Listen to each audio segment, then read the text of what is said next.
Hello friends, welcome to SR Institute. My name is Shiv पूजन।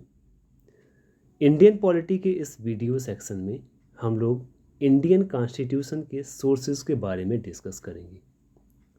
हमारा जब कॉन्स्टिट्यूशन लिखा गया तो उस समय कई सारे कंट्रीज के कॉन्स्टिट्यूशंस के जो भी हम सही जानकारी चाहिए थी उसमें से हमने उसको निकाला, कंपाइल किया और अपना कॉन्स्टिट्यूशन बना के तैयार किया। जब हमारा देश 15 अगस्त 1947 में आज़ाद हुआ था तो उस टाइम पर हमारे पास कोई भी रिटन कॉन्स्टिट्यूशन नहीं था कि गवर्नमेंट को रन कैसे कराया जाए, क्योंकि किसी भी डेमोक्रेटिक कंट्री के लिए सबसे बड़ा ज़रूरी क्या होता है कि उसका खुद का एक कॉन्स्टिट्यूशन की ज़रूरत क्यों पड़ती है कि किसी भी डेमोक्रेसी में जो लीडर होता है वो इलेक्ट होके आता है, मतलब कि वो लोग उसको इलेक्ट करते हैं। अगर वो पावर में आ जाएगा तो हो सकता है वो अपने पावर का मिसयूज करे। तो उसी को सेफगार्ड प्रोवाइड कराने के लिए कॉन्स्टिट्यूशन का एक तरह से होना जरूरी है। कॉन्स्टिट्यूशन रहेगा तो उसको अपने पावर का मिसयूज नहीं करने देगा और जितने भी सिटीजन हैं उनको एक तरह से उनका फंडामेंटल राइट्स भी मिलेगा, कॉन्स्टिट्यूशन प्रोवाइड कराता है। और जो डोमिनेंट ग्रुप है अपने पावर का मिसयूज, लेस पावर या जो डोमिनेंट ग्रुप नहीं है, रेसेसिव ग्रुप है, उसके ऊपर अपना धाक नहीं जमा पाएगा इलीगली। इसके लिए कॉन्स्टिट्यूशन का होना जरूरी है। तो जब देश आज़ाद हुआ तो उस टाइम पर गवर्नमेंट ऑफ इंडिया एक्ट 1935 को अडॉप्ट नहीं किया गया। उस टाइम पर ये लिया गया कि इसी को हम क्या करेंगे, इस जब तक हमारा कॉन्स्टिट्यूशन नहीं बन जाता इसी का जो प्रोविजंस है इसी को हम अडॉप्ट करके आगे ले चलेंगे। जब हमारा कॉन्स्टिट्यूशन बनेगा, हमारा खुद का कॉन्स्टिट्यूशन हो जाएगा, तब हम इसको हटा देंगे। लेकिन हटाया नहीं गया। जब कॉन्स्टिट्यूशन बना तो इसके भी ये भी एक सोर्स था, बहुत बड़ा सोर्स था, गवर्नमेंट ऑफ इंडिया एक्ट 1935।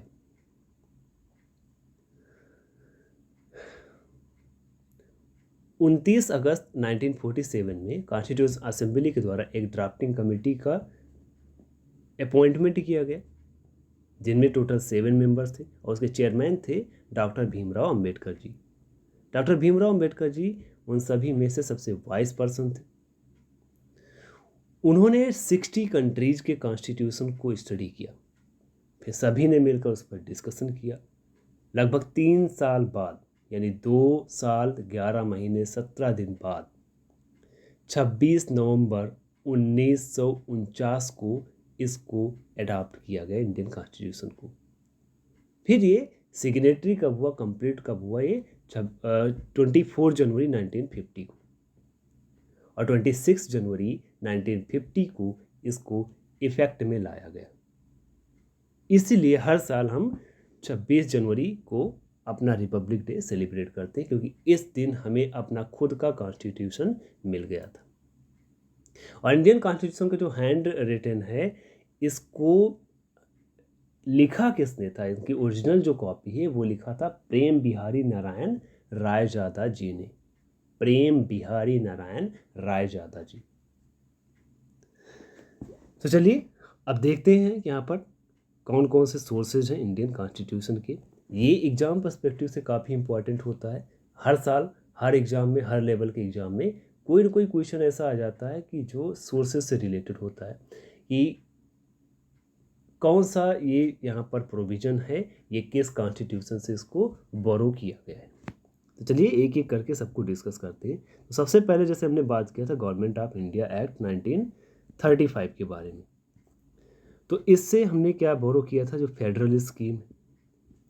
उसके बाद में ऑफिस ऑफ गवर्नर के ऑफिस के जो प्रोविजंस हैं, जुडिशियरी के बारे में, और जो प्रोविंशियल सिविल सर्विसेज है उसको भी हमने गवर्नमेंट ऑफ इंडिया एक्ट 1935 से अडॉप्ट किया था, और इमरजेंसी प्रोविजंस और एडमिनिस्ट्रेटिव डिटेल्स, ये सारी चीज़ों को हमने गवर्नमेंट ऑफ इंडिया एक्ट 1935 से बोरो किया है। दूसरा जो सोर्स था वो था ब्रिटिश कॉन्स्टिट्यूशन।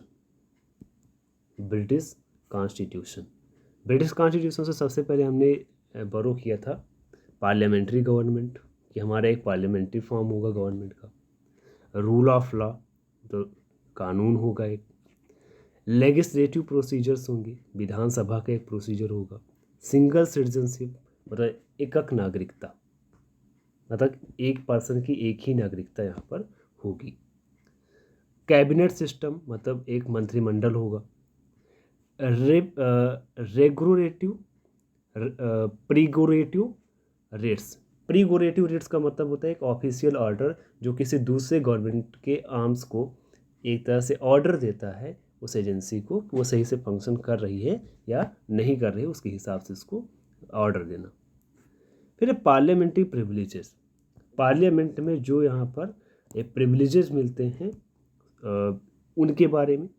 और बाईकैमरलिज्म, बाईकैमरलिज्म का मतलब कि दो होंगे यहाँ पर हाउसेस, एक लोअर हाउस जिसको हम लोग बोलते हैं लोकसभा, और एक अपर हाउस जिसको हम लोग यहाँ पर बोलते हैं राज्यसभा।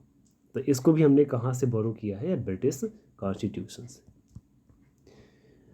अब आता है थर्ड यूएस कॉन्स्टिट्यूशन। तो यूनाइटेड स्टेट के कॉन्स्टिट्यूशन से हमने सबसे पहले फंडामेंटल राइट्स, काफ़ी इंपॉर्टेंट है, इसको ध्यान रखना कि फंडामेंटल राइट हमने कहाँ से बोरो किया है, वो कॉन्स्टिट्यूशन कौन सा है, यूएस का कॉन्स्टिट्यूशन है। और इंडिपेंडेंस ऑफ जुडिशरी मतलब कि किसी भी गवर्नमेंट का या फिर किसी का भी जुडिशरी के ऊपर कोई भी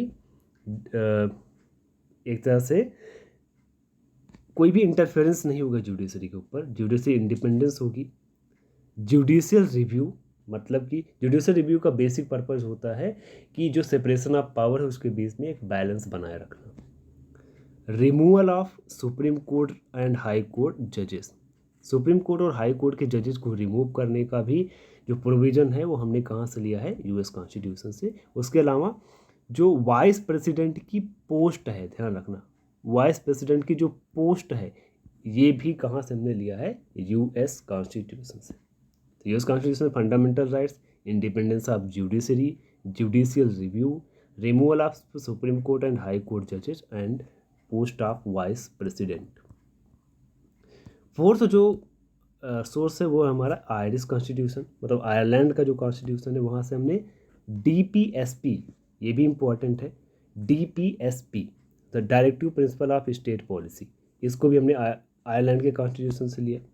then nomination of members of Rajya Sabha, Rajya Sabha के जो मेंबर्स हैं उनका ध्यान रखना, nomination not election, nomination of members of Rajya Sabha Irish constitution.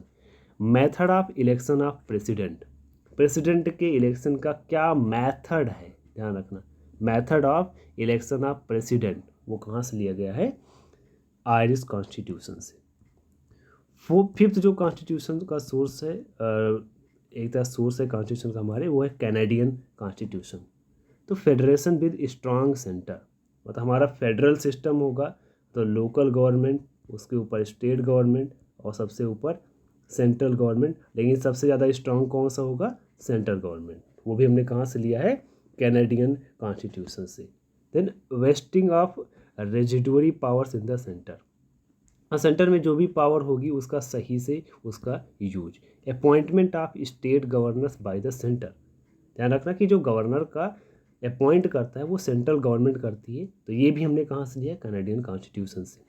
Then advisory jurisdiction of supreme court, supreme court का जो एडवाइजरी ज्यूरिसडिक्शन है वो भी हमने कहाँ से लिया है, कैनेडियन कॉन्स्टिट्यूशन से। कैनेडियन कॉन्स्टिट्यूशन से हमने लिया है federation with a strong centre, wasting of residuary powers in the centre, appointment of state governors by the center and the advisory jurisdiction of Supreme Court.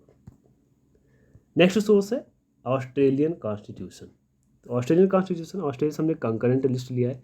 तो टोटल 3 लिस्ट होती हैं, एक होती है यूनियन लिस्ट, दूसरी होती है स्टेट लिस्ट, मतलब कुछ ऐसे होते हैं, कुछ काम है वो यूनियन लिस्ट में है, कुछ है स्टेट लिस्ट में है, और जो दोनों का मिला के है, जो दोनों जिसके लिए रिस्पॉन्सिबल हैं वो होती है कंकरेंट लिस्ट।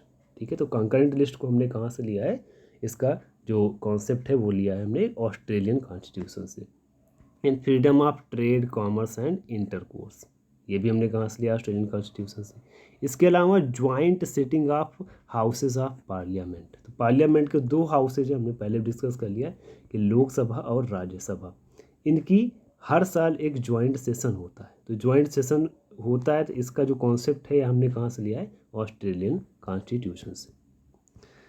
नेक्स्ट है वाइमर कॉन्स्टिट्यूशन ऑफ जर्मनी। तो जर्मनी के जो कॉन्स्टिट्यूशन को वाइमर कॉन्स्टिट्यूशन बोलते हैं। यहाँ से हमने लिया है कि इमरजेंसी के टाइम पर जो फंडामेंटल राइट्स हैं उनका सस्पेंशन, यानी suspension of fundamental rights during emergency, ये हमने कहाँ से लिया है, Weimar constitution of the Germany.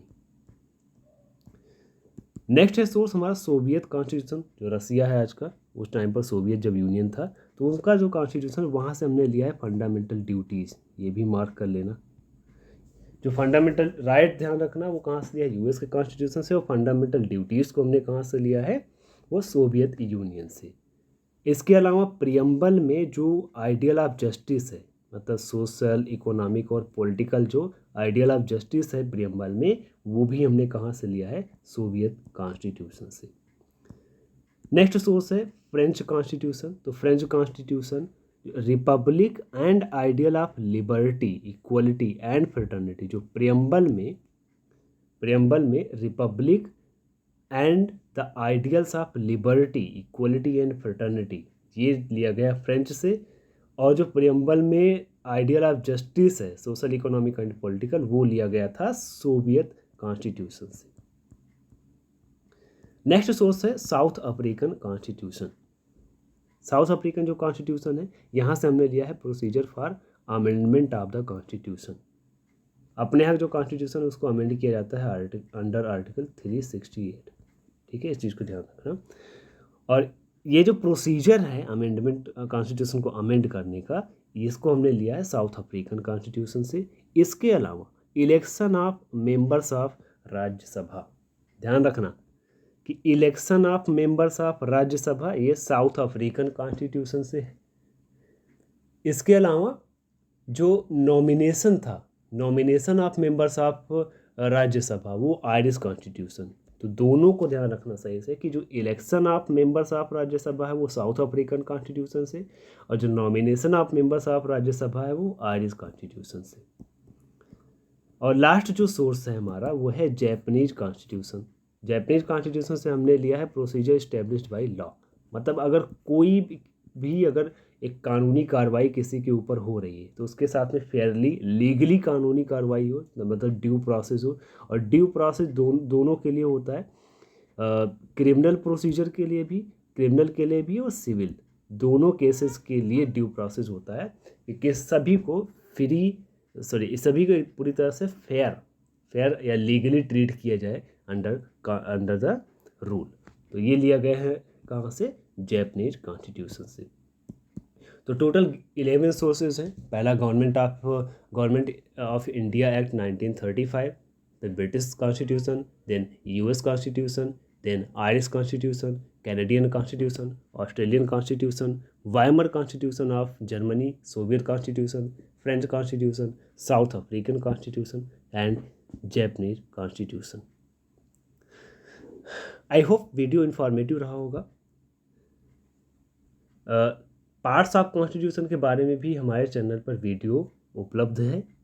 Video में जाके नीचे उसमें स्क्रॉल करके देख सकते हैं, उसके बारे में ब्रीफली बताया गया है कि टोटल कितने पार्ट्स हैं और कौन कौन से उसके अंदर प्रोविजंस हैं या कौन कौन से आर्टिकल्स उसके अंडर में कवर होते हैं। तो वो अच्छी तरह से ब्रीफली बताया गया है, उसको आराम से जाके वहाँ पर देख सकते हैं। तो ये है हमारी वीडियो का अंत। वीडियो अगर अच्छी लगी हो तो इसको लाइक कर देना, शेयर कर देना फ्रेंड्स के साथ में। और ऐसे ही वीडियोज़ की अपडेट्स पाने के लिए हर टॉपिक पर, आपको हर टॉपिक पर, हर सब्जेक्ट का, हर फील्ड का वीडियो इस पर मिलेगा, मेरे द्वारा या किसी के भी द्वारा। तो हमारे चैनल को सब्सक्राइब कर लें और वीडियो में अंत तक बने रहने के लिए आप सभी का धन्यवाद। जय हिंद।